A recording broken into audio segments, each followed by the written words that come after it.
Hello YouTubers, Alaska Prepper here. I hope you're all doing well, ladies and gentlemen. I didn't notice that it had snowed and that it's still snowing right now when I came out to take a little walk. It's not that cold, it's about 10 degrees above zero, and I just figure I'll take my little morning diabetic walk, which is one of the things we're going to talk about today, and just enjoy the morning. But it doesn't look like it's going to be a very clear day today. Obviously we have a cloud cover, and it is snowing, but very lightly indeed. I want to thank Genesis Gold Group for sponsoring this video, so thank you very much. For those of you that want to or are looking to preserve your wealth instead of in fiat currency and real money, stay till the end of the video so that you can check out Genesis Gold Group if you're interested, or if you're in that part of your life where you have wealth to preserve. All right, so let's get to the video. So I'm just going to stand here because I'm sure you don't want to hear you hear that? The snow going up and down. So, ladies and gentlemen, one of the reasons, if not the main reason, is why I am so adamant in not taking any prescription medication to control my diabetes is because of what we've talked about before. I was actually taking a look at a website. I'll try to look it up and leave it on a pin comment. All right, leave the link on a pin comment so you can check it out. But every once in a while, I take a look at this website, and it shows all of the medications throughout the United States that's in some kind of a shortage or another. So take a look at this, ladies and gentlemen. I will leave the link to this site on a pinned comment, and this is right from the FDA drug shortages of current shortages. So this list here gives you current shortages and shortages that have been resolved, but you can go ahead and make it to where it just has the current shortages, right? And you can see that it's quite a bit. Now, I don't know what all of these drugs are. I don't know how critical they are to sustaining life in one way or another, ladies and gentlemen, but it does seem like an awful lot. Now, this is one of the reasons why I do not want to be dependent on any kind of medication that is a prescribed medication or even an over-the-counter medication, ladies and gentlemen, because when you're dependent on something, it means that if you stop taking it, it's going to affect you adversely. It's not going to have a good effect on you. It's like, for example, let's say that you're addicted to alcohol or even addicted to nicotine, right? And you're dependent on those substances. If you stop cold turkey, then it's going to negatively affect your body, right? Your biology, whether it be mentally or physically or both. So I don't want to be dependent on any kind of prescription medication, especially when we depend on other countries to provide it for us. This here article is about a year old or so, a little more than a year old, but it's still very relevant. It says this report details where the top 100 brand name prescription medications are made. And on top of the brand name medications where they're made, also where their active pharmaceutical ingredients are made, which on this article is referred to as APIs. So it says here that most brand name prescription drugs are made abroad, meaning abroad from the United States of America. The vast majority of brand name prescription drugs sold in U.S. pharmacies are made overseas and imported by their marketers. It says here that we have found that the vast majority of generic drugs and their APIs, much like brand drugs, come from foreign sources, said this person who has a PhD in pharmacy. And he is the co-principal investigator of the Resilient Drug Supply Project. So they did some kind of investigation to see how resilient the United States is on being able to get pharmaceutical drugs. And it's not that great, ladies and gentlemen, because like this study says, about 80% of drugs that are used in the U.S. are made abroad. About 80% of generic drugs were finished in foreign countries, and even a greater percentage had their APIs made in foreign countries. So what this little one-liner says is that about 80% of all generic drugs in the United States are from countries outside of the United States, and even a greater percentage of the drugs, the generic drugs that we have in the United States, have their ingredients made outside of the United States. So what happens if the supply chain fails? Or it could be as simple as that the dollar is going to be devalued so much that things that are coming from outside of our borders is going to be so expensive that the average person is not going to be able to afford what they need to get. And you can just take a look at history with this. Take a look at other countries whose currencies have been devalued, not necessarily that they defaulted on their currency, but that their currencies have been devalued so much that the people cannot afford to purchase things that come from outside of their borders. I believe the United States still is the most medicated country in the entire world when it comes to prescription medications. We're not talking about vitamins here. Think about the first 30 days after some kind of a collapse. And it could be a financial collapse, like I was talking about earlier, where, it's going to cost an awful lot of money to get the things that you normally get that come from outside of your borders. Or it could just be a supply chain collapse. Or it could be that the countries that deal with us no longer want to deal with us because they don't want to deal with the dollar. Or they don't want to deal with us for whatever reason. But if the day ever comes where prescription medications cannot be obtained, think about all of the people right now in the United States that are on one prescription medication or another and that depend on them. One of the things that I was thinking about is, what about those people that are pretty much addicted to opioids?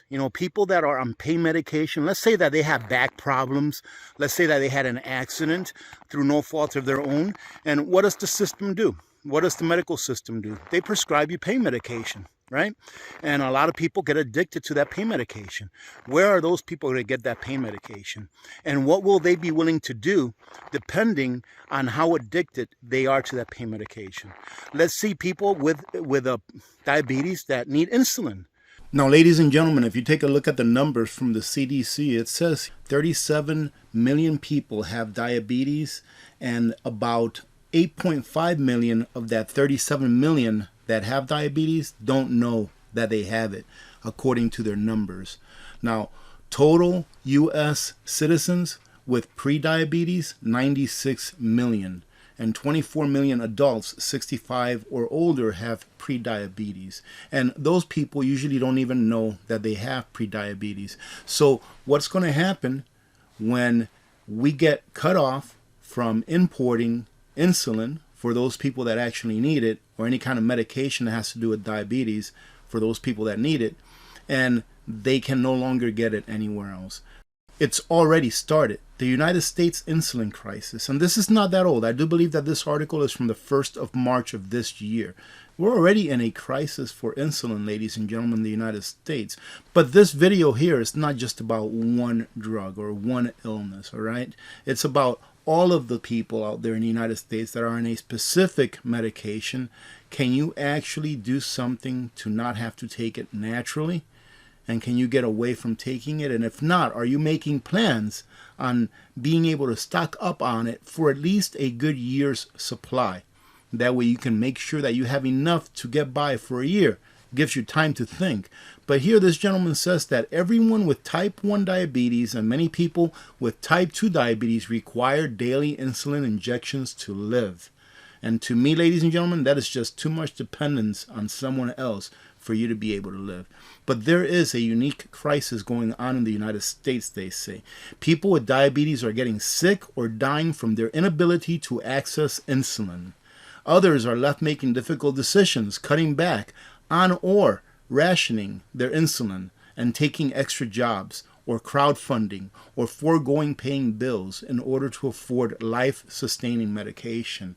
This is where I'm getting at with becoming less dependent on medications and trying to figure out how to do it yourself without having to rely on medications coming from different countries that are supposed to be life-saving. But really, ladies and gentlemen, I see a lot of these medications now with open eyes, I guess you can say, that they are a crutch, that they are a crutch on the American people, that we have to rely on someone else outside of our borders in order for a large percentage of our population to stay alive. What happens to people that need medication because maybe they had a heart transplant or a kidney transplant or some kind of transplant, and then they have to take this medication that allows their body to not reject that organ? And I know that's probably a small percentage, but I'm just trying to see if you can think of different reasons why. I'm not a medical professional in any way, so do your own research to get off any prescription medications that you may have. Right, ladies and gentlemen? And that's why I don't want to get on any kind of prescription medication where my body becomes accustomed to it. Because I'll tell you what, this diabetes thing, it's not a big thing. You know, comparatively to cancer and heart disease and all this stuff, it's really not a big thing. But it's more of a challenge than what I thought it would be. I mean, my blood sugar, even though I haven't eaten in like 12, 14 hours, my blood sugar just spikes, goes down, spikes, goes down. You know, I did a little test this morning where about an hour or so after I woke up, or maybe a couple hours after I woke up, I tested my blood sugar and it was kind of high. I mean, I'm like, I haven't eaten in like 12, 14 hours. Why is my blood sugar in the 120s or the 130s? I'm like, I don't understand. So I went and I ate a couple ounces of cheese just to see what would happen. And my blood sugar goes down, right? So it's like, I can't figure this out.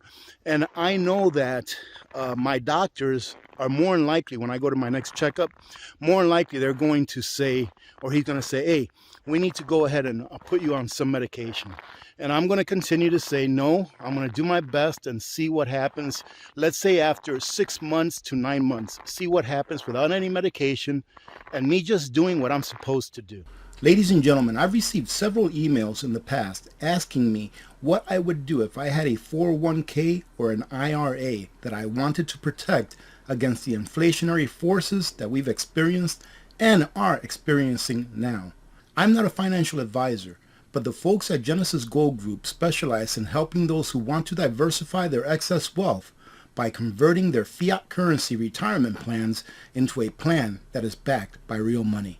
So if you're in a position where you are wondering what you can do in order to diversify or insulate your wealth against what I like to call the inferno of inflation, give Genesis Gold Group a call and they can provide you with the information that you need in order to make an educated decision. Eating the right things, going on my morning diabetic walks, right? Doing things like that that are positive, that can't hurt, right? But as far as it doing any good without medication, I just don't know. I really don't see a lot of progress, but we're only about 2.5 months into this, so you just have to be patient. I actually had a soldier once that was addicted to sleeping pills. I had no idea that she was addicted to sleeping pills.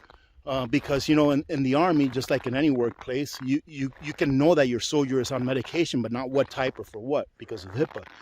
But one day I noticed that she started acting different. She was just not the same person that I knew, not the same soldier that I knew. And I was like, hey, what's going on? I said, I've noticed this about you and this and this and that. And she told me in confidence that she had run out of her sleeping pills and that she didn't have any way of getting them because we didn't have them where we were located at that time in Afghanistan. Well, I mean, I took care of that situation, but just sleeping pills. And the thing is that she was getting worse and worse and worse and worse, you know, as the days went on, you know, after she ran out. If you're on some kind of prescription medication, and again, I'm not a medical doctor, ladies and gentlemen, but I would say that do your very best to try not to get on one. And if you do get on one, do your very best, in my opinion, to try to stock up on as much of that medication as you possibly can.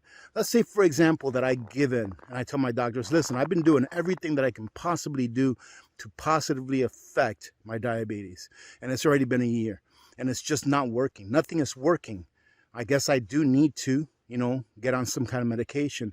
What I would do is I would try to stock up on that as much as I can. I would experiment with it, just like I'm experimenting now, maybe taking one every other day, maybe taking one every 3 days and seeing what happens and trying to stock up and save up as much as I possibly can, at least a year's worth, to make sure that if something happens that I have a year to figure out how I'm going to get my next dose. But I bet you that a lot of people that are on a life-saving medication, until those drugs are not available, they won't even think about the day that those drugs won't be available because they think everything's going to be just fine. And ladies and gentlemen, I'll tell you what, I hope that everything is going to be just fine. I really do. I still have hope that everything will be just fine. But don't you think that it's smart to hope for the best and just prepare for the worst? And I'm not sure if I told you in the beginning of the video, but today is Easter Sunday, and I'll be posting this video tomorrow. I am no longer prioritizing my life around YouTube. I am prioritizing YouTube around my life. All right, I think that I said that right. Pretty much, I'm putting my life, my family's life, and all of the things that I do with my family first and foremost, and then YouTube can come in second place. Not like I was doing before. I think it's a lot healthier doing it this way. So I'll probably post this video sometime tomorrow on Monday. So let me say thank you very much to all of you for all of your support. We will be having a live stream this Friday coming up. I did cancel last Friday's live stream because I had forgotten there was going to be Easter weekend. So I wanted to make sure that I wasn't trying to jam in there with your plans for Easter weekend. But we will be having one this Friday. And I might even be cutting down on those live stream a little bit too, because we are going to be heading into the building season. And there's a lot of stuff to do this summer. But we'll talk to you then. And I do still have a giveaway for this Friday's live stream. It's going to be that Vito Man solar generator that I reviewed here not too long ago. So make sure that you're there if you want to enter for that. You have to be in the live stream. Again, thank you very much, ladies and gentlemen, for all of your support. I love you all. And thank you very much, Genesis Gold Group, for sponsoring this video and being a sponsor of this channel for as long as you have been. God bless every one of you. God bless America. I'm Alaska Prepper. I am out.